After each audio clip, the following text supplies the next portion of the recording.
السلام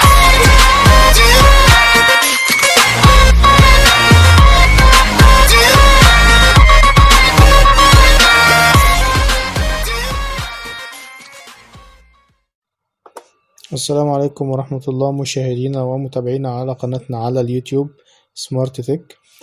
طبعا ده استكمالا للفيديو الاولاني ان احنا كنا بنشوف ازاي نركب كاميرات المراقبة هاي لوك.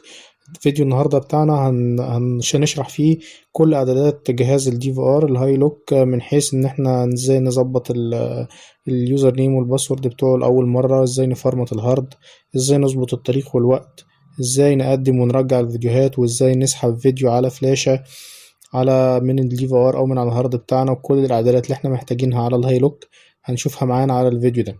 اول خطوه طبعا زي ما حضراتكم شايفين كده ان احنا بنحط اليوزر نيم والباسورد بتوعنا على الدي في ار، بيطلب مننا ان احنا نحطهم، وطبعا بيشرط علينا ان اليوزر نيم والباسورد يبقى حروف في ارقام، حروف في ارقام، مش هيقبل مننا الباسورد غير لما تبقى حروف في ارقام. بنكتب له طبعا حروف في ارقام بتاعتنا بحيث ان احنا لا يقل الباسورد عن 8 رموز ايا كان حرف او رقم. بنكتبهم بالطريقه اللي حضراتكم شايفينها.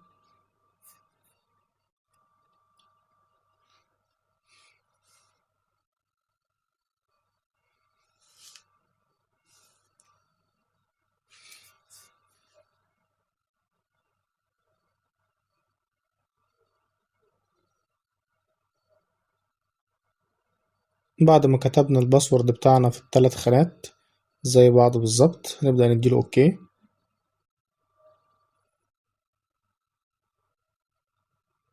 بعد كده بيقول لي ارسم الباترن او النقش بتاعنا اللي احنا هنستخدمه، وده بيسهل علينا عملية الدخول على القائمة بتاعتنا بدل ما هنكتب الباسورد بتاعنا، فدي عملية سهلة للدخول. هنديله مثلا حرف ام وبنعيده تاني. بعد كده هيستكمل معانا الاعدادات، بنعمل نيكست. بيقول لنا عايز تغير اللغة من انجليش لعربي، لو احنا عايزين نسيبها بنسيبها انجليش زي ما هي، بنعمل نيكست. بعد كده نيكست.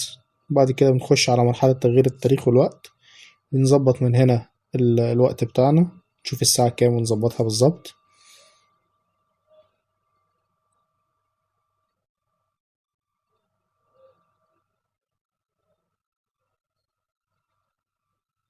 بعد كده بنظبط التاريخ بتاعنا،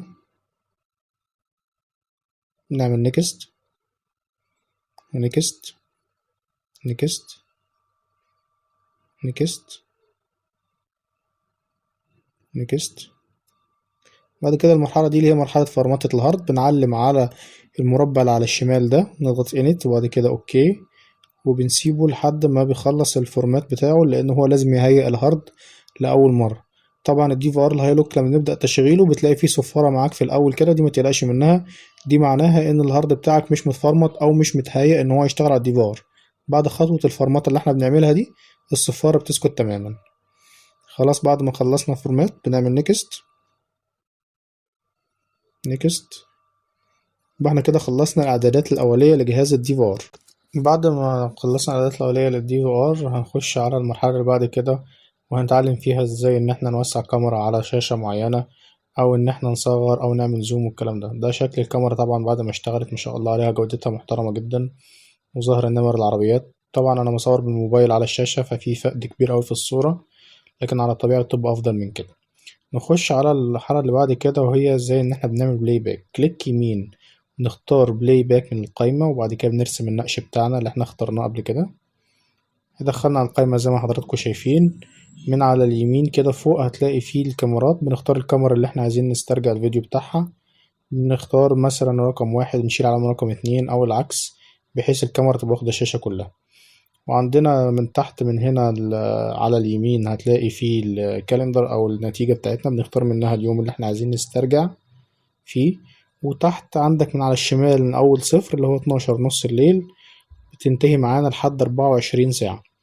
الوقت اللي احنا عايزين نسترجع فيه بنقف عليه وبنعمل تقديم وبنعمل ترجيع زي ما احنا عايزين، يعني ضغط قدام ورا بنعمل تقديم او ترجيع بنفس الشكل اللي احنا شايفينه كده بالظبط. بعد ما خلصنا طبعا بنرجع من القائمة اللي احنا عليها، بنضغط على اكس فوق او كليك يمين، بترجعنا على البث المباشر بتاعنا زي ما حضراتكم شايفين تاني. طيب ازاي اقدر ان انا اوسع كاميرا على الشاشة او اضيقها؟ زي ما حضراتكم شايفين بنفس الشكل كده، كل اللي انا بعمله دبل كليك شمال على الكاميرا اللي انا عايزها بتوسع معايا، او دبل كليك شمال برضو بتبدأ تصغر معايا الكاميرا. بالنسبة للزوم بضغط ضغطة واحدة شمال، عندي قائمة تحت بتظهر لي، بضغط على شكل العدسة المكبرة زي ما حضراتكم شايفين، عملت معايا زوم. وتحت عندي شكل الكاميرا، ومستطيل احمر ده هو المنطقة المعمولة فيها زوم. كل ما بضغط في المكان اللي انا عايز احدده بيتحرك معايا المستطيل، وبعمل الزوم اللي انا عايزه في المكان اللي انا محتاجه. ده بالنسبة للزوم. بعد ما بخلص برضو نفس الكلام اللي انا قلته، بعمل كليك يمين بيبدأ يرجع معايا على القائمة الرئيسية بتاعتي عادي خالص. طيب نخش على الخطوة اللي بعد كده. نيجي على الخطوة اللي بعد كده، وهي خطوة ازاي ان انا اخد فيديو او مقطع من الهارد او من الدي في ار على الفلاشة بتاعتي. بضغط كليك يمين وبفتح القائمة الرئيسية بتاعتي، وبعد كده بخش على اكسبورت.